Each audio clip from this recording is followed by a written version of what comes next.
కనిపిస్తే నీకు 20,000 రూపాయలు సంతోషమా అని చెప్పి ఆ రైతును అడగడం. ఇలాంటి ఆలోచనలతో ఇలాంటి మాటలతో ఇంటింటికి మనుషులను పంపించి ఇంటింటికి తెలుగుదేశం పార్టీ క్యాడర్ను పంపించి చంద్రబాబు నాయుడు గారు ప్రచారం చేయించి ఎన్నికలు అయిపోయిన తర్వాత ఈ చిన్న పిల్లలను మోసం చేశాడు. కనీసం జగనన్నే ఉండి ఉంటే అమ్మఒడి కింద పిల్లలకు అమ్మఒడి కింద ప్రతి తల్లికి 15,000 రూపాయలు ఈ పాటికి అందుండేది. ఈ 15,000 రూపాయలు జగనన్న ఇచ్చేది పాయా, అమ్మఒడి అని పాయా. నీకు 15,000 నీకు 15,000 నీకు 15,000 పిల్లలు తల్లికి వందనము అని చెప్పి పిల్లలందరినీ మోసం చేయడమే కాకుండా తల్లికి పంగనామాలు పెట్టడం. వ్యవసాయ సీజన్ మొదలైంది, రైతులు ముమ్మరంగా వ్యవసాయం చేస్తా ఉన్నారు. జగనన్న పాలనలో కనీసం జగనే ఉండి ఉంటే ఈ పాటికి ప్రతి రైతన్నకు కూడా రైతు భరోసా కింద సొమ్ము అందేది. ఆ సొమ్ము బాయా చంద్రబాబు నాయుడు ఇస్తానన్న 20,000 రూపాయలు రైతు భరోసా కింద ఆ సొమ్ము బాయా. రైతులను మోసం చేశా.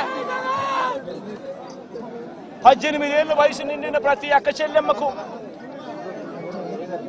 నెల 1,500 రూపాయలు చొప్పున సంవత్సరానికి 18,000 రూపాయలు ఇస్తారని చెప్పి ఇలాంటి అక్క చెల్లెమ్మలకు అందరికీ మాట చెప్పి వాళ్ళందరినీ కూడా అడ్డగోలుగా మోసం చేశా.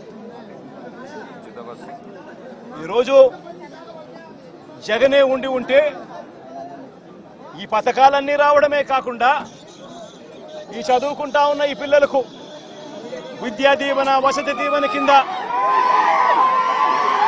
వాళ్ళ ఫీజులు కూడా జగన్ కట్టి ఉండేవాడు. అవి కూడా మోసం చేశాడు.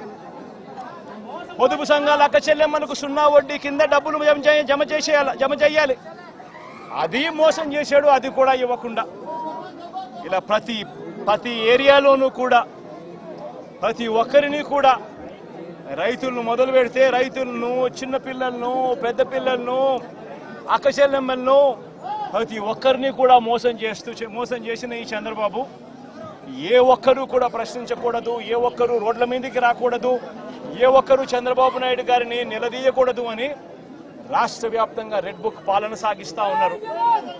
రెడ్ బుక్ పాలనలో చంద్రబాబు నాయుడు ఆయన కొడుకు రాష్ట్రంలో రెడ్ బుక్ పాలన వాళ్ళు తెరిచి కక్ష సాధింపు చర్యలు వాళ్ళు చేస్తూ ఉంటే అక్కడి నుంచి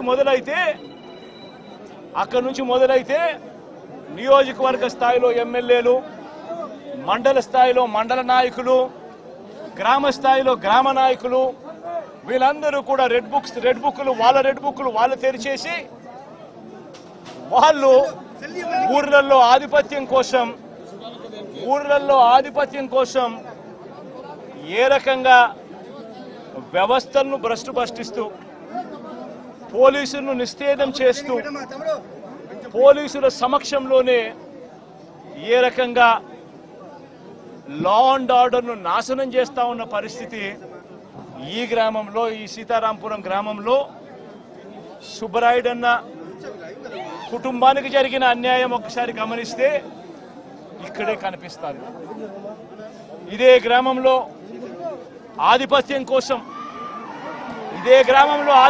కోసం బూతుల్లో ఏజెంట్ల కింద కూర్చున్న వాళ్ళు, సుబ్బరాయుడన్న కుటుంబం బూతుల్లో ఏజెంట్ల కింద కూర్చున్నారని ఇదే గ్రామంలో అదే రోజు సుబ్బరాయుడన్న ఒక్క కుటుంబమే కాకుండా మిగిలిన 3 కుటుంబాలు కూడా బూతుల్లో ఏజెంట్ల కింద కూర్చున్నారని చెప్పి పెద్దిరెడ్డి కుటుంబం, నాగశేఖర్ వాళ్ళ ఫ్యామిలీ, పల్లం శేఖరు, పెద్దిరెడ్డి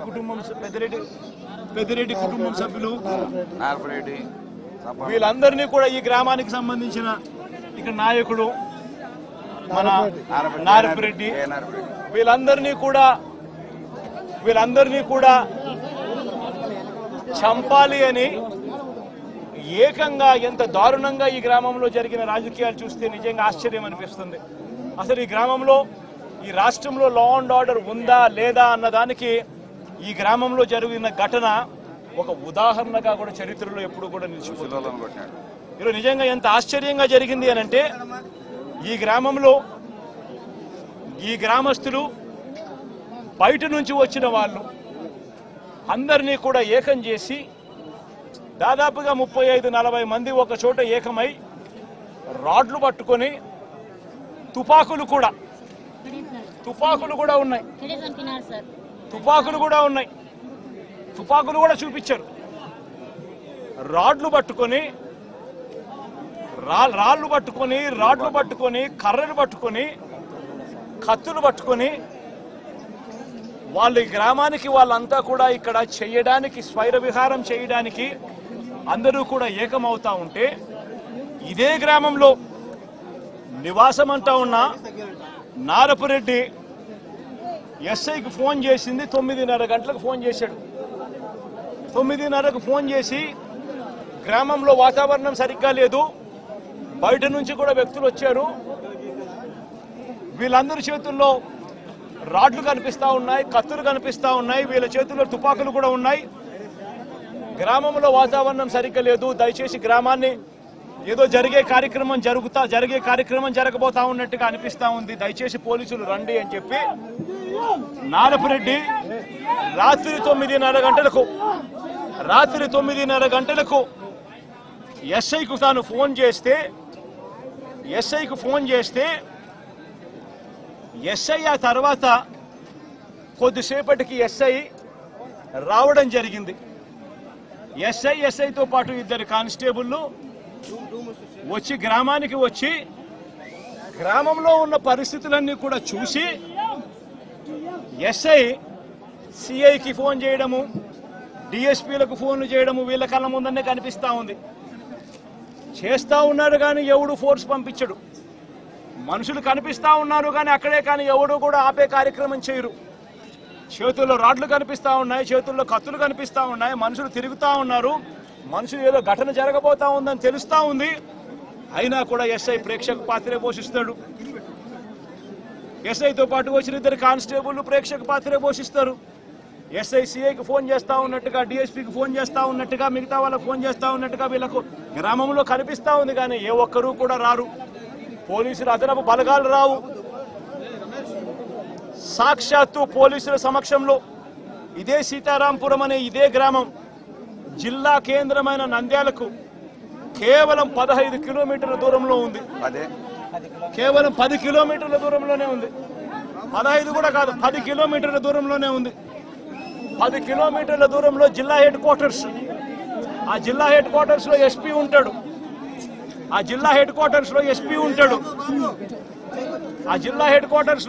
ఉంటాడు, ఇక్కడ నుంచి కేవలం 10 నిమిషాల దూరంలోనే డిఎస్పీ ఆఫీసు, ఇక్కడ నుంచి డిఎస్పీ ఆఫీసు కేవలం 10 నిమిషాల దూరం, ఎస్పీ ఉండేది కేవలం 10 కిలోమీటర్ల దూరంలో ఎస్పీ ఉన్నాడు నంద్యాల హెడ్ క్వార్టర్స్ లో. ఇటువంటి పరిస్థితుల్లో ఈ గ్రామానికి కన్నా పోలీసులు కన్నా పంపించి ఉండింటే, ప్రొటెక్షన్ పంపించి ఉండింటే ఈ గ్రామంలో ఘటన జరిగి ఉండేది కాదు. సాక్షాత్తు ఎస్ఐ చూస్తా ఉన్నాడు, సాక్షాత్తు కానిస్టేబుల్ చూస్తా ఉన్నారు. వీళ్ళందరూ చూస్తా ఉండగానే అదనపు బలగాలు ఏ ఒక్కరూ కూడా ఇక్కడికి రాకుండా 12:20 ఏకంగా స్వైర విహారం చేస్తూ ఏకంగా ఇక్కడే ఇదే స్పాట్లోనే ఈ గ్రామానికి సంబంధించిన అన్యాయమైన నాయకుడు, ఇక్కడ సంబంధించిన ఎమ్మెల్యేకి సంబంధించిన ప్రోద్బలం, ఇక్కడికి సంబంధించిన చంద్రబాబు నాయుడు గారు, లోకేష్ గారు, వాళ్ళిద్దరి అండదండలు, వీళ్ళందరి అండదండలతో పోలీసులు ఎవరూ కూడా పంపించకుండా, పోలీసులు ఎవరూ కూడా ఇక్కడికి రాకుండా సాక్షాత్తు ఎస్ఐ సమక్షంలో, సాక్షాత్తు 2 కానిస్టేబుల్ సమక్షంలో స్వైర విహారం చేస్తూ ఏకంగా నరకడం జరిగారు. సుబ్బరాయుడిని హతమార్చారు, మిగతా ఇద్దరిని కొట్టారు, మిగతా ఇద్దరు 2 కుటుంబాలలో కొట్టారు. చివరికి సుబ్బరాయుడు భార్య పెద్దమ్మను నరికారు. ఇవన్నీ ఇక్కడే జరిగాయి, ఇదే గ్రామంలో జరిగాయి. కానీ ఎస్ఐ కానీ కానిస్టేబుల్ కానీ ఎవరు కూడా ఆపగలిగే పరిస్థితి కూడా లేదు. ఆపగలిగిన పరిస్థితి దేవుడెరుగు. అడిషనల్ ఫోర్స్ రాకపోవడం కదా దేవుడెరుగు. చివరికి వీళ్ళు హత్య చేసిన తర్వాత 12:59 ఆ ఫోన్ చేసిన 9:30కు ఫోన్ చేసిన ఎస్ఐ వచ్చినాడు. ఎస్ఐ ఊరికి వస్తే ఎస్ఐ నారపరెడ్డిని నువ్వు పోలీస్ స్టేషన్కి వెళ్ళిపో అని చెప్పి ఎస్ఐ చెప్తే నారపరెడ్డి పోలీస్ స్టేషన్లో ఉండి 12:59 అంటే 1 గంటకు జరిగిన ఘటన తెలుసుకొని పోలీస్ స్టేషన్ నుంచి నారపరెడ్డి ఎస్పీకి ఫోన్ చేస్తాడు. ఎత్తే పరిస్థితి ఉండదు. మనుషులు అక్కడే ఉన్నారు, చంపినారు. వాళ్ళని కనీసం పట్టుకోండి, జరిగింది ఇన్సిడెంట్ నాకు తెలుస్తా ఉంది, నేను ఫోన్ చేస్తా ఉన్నాను. మా ఇంటి దగ్గర సీసీ కెమెరాలు ఉన్నాయి. సీసీ కెమెరాల దగ్గర నుంచి వచ్చిన ఫుటేజ్ నా ఫోన్లో కూడా లోడ్ అవుతా ఉంది.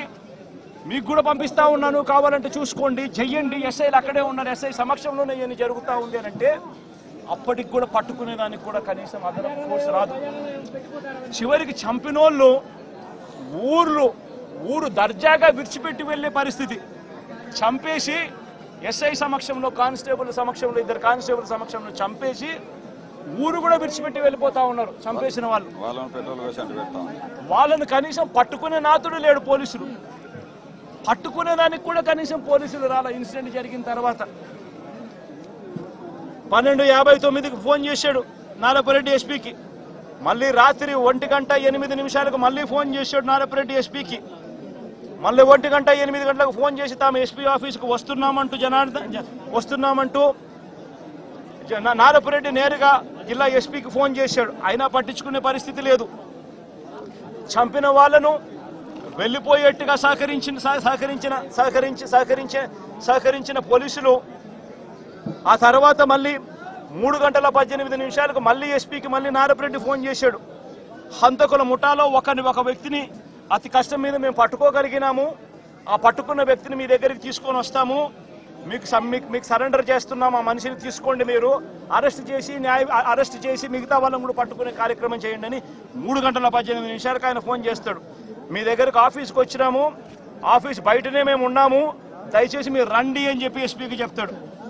చివరికి ఎస్పీ రాత్రి 3:20 నారపరెడ్డికి ఫోన్ చేసి మీరు పట్టుకున్న రమణ అనే వ్యక్తిని నంద్యాల 3 టౌన్ పోలీస్ స్టేషన్లో అప్పగించాలని చెప్తాడు ఎస్పీ.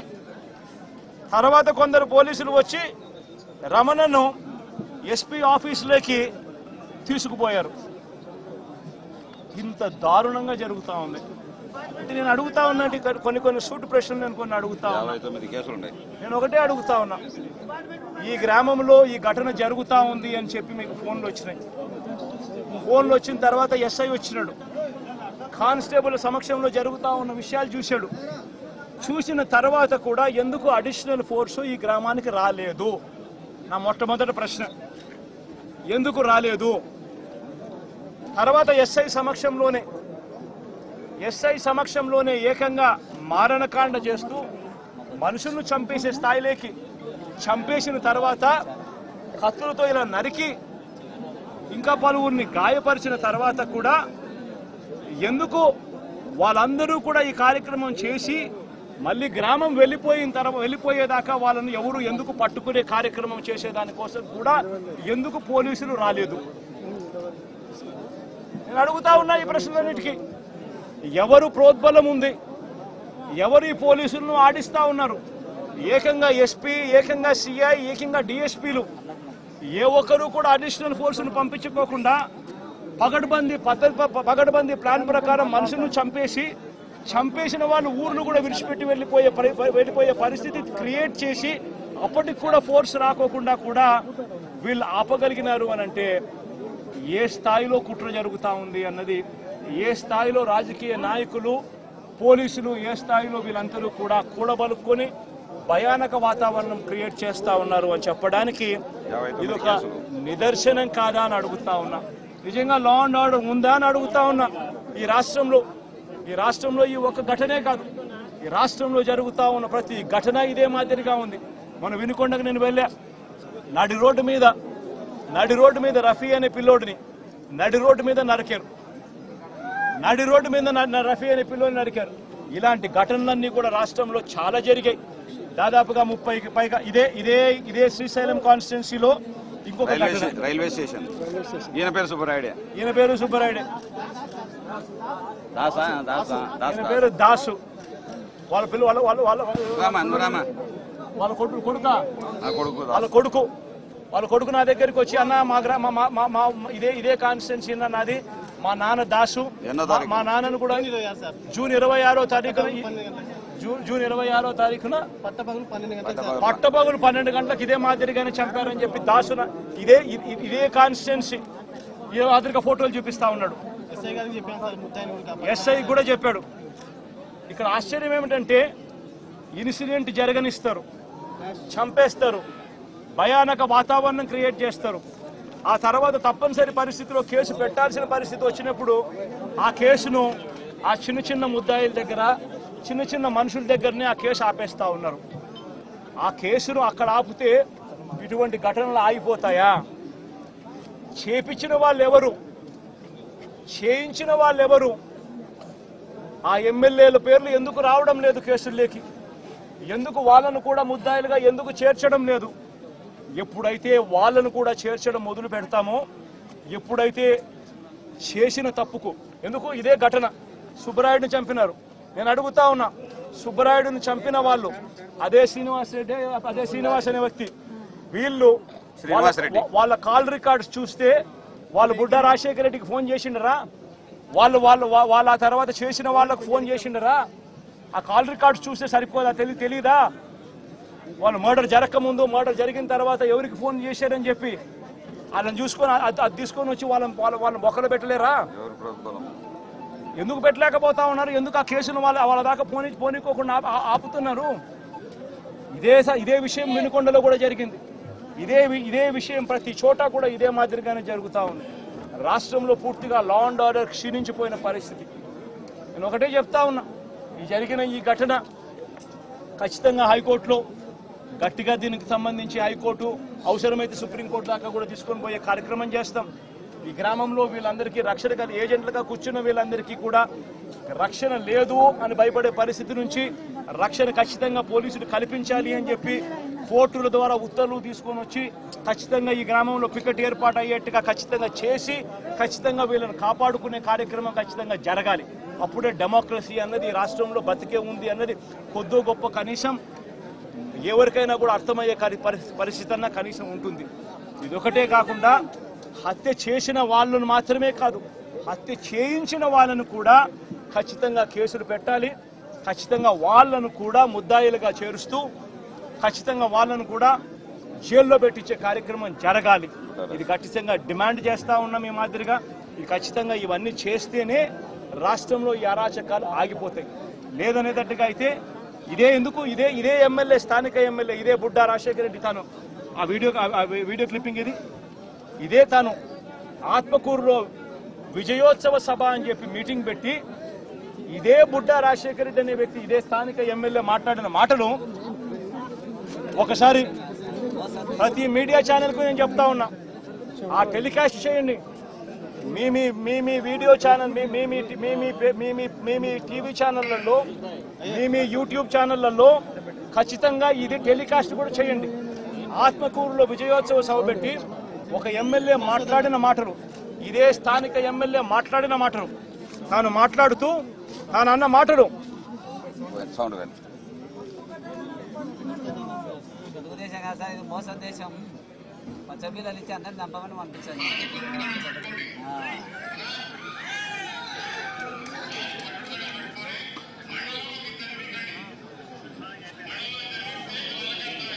పట్టుటాటల ఫ్యాక్టరీ పెడతాడంట, దాన్ని ఎవరన్నా కొట్టండి చంపండి నేను ఉండా పబ్లిక్ మీటింగ్లో పైకి ఎంత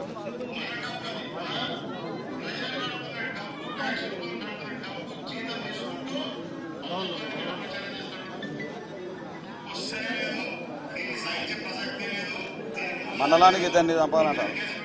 మండలానికి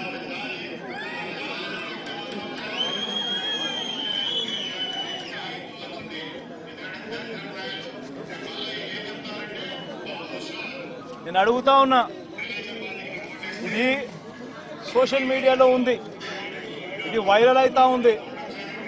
ఎందుకు ఆ మనిషి మాట్లాడిన మాటలేంటి? మండలానికి మీరు ఇద్దరిని చంపండి, నేను ఉంటాను, నేను పోలీసుని నేను చూసుకుంటానంటాడు. మీరు దాడులు చేయండి, మీరు దాడులు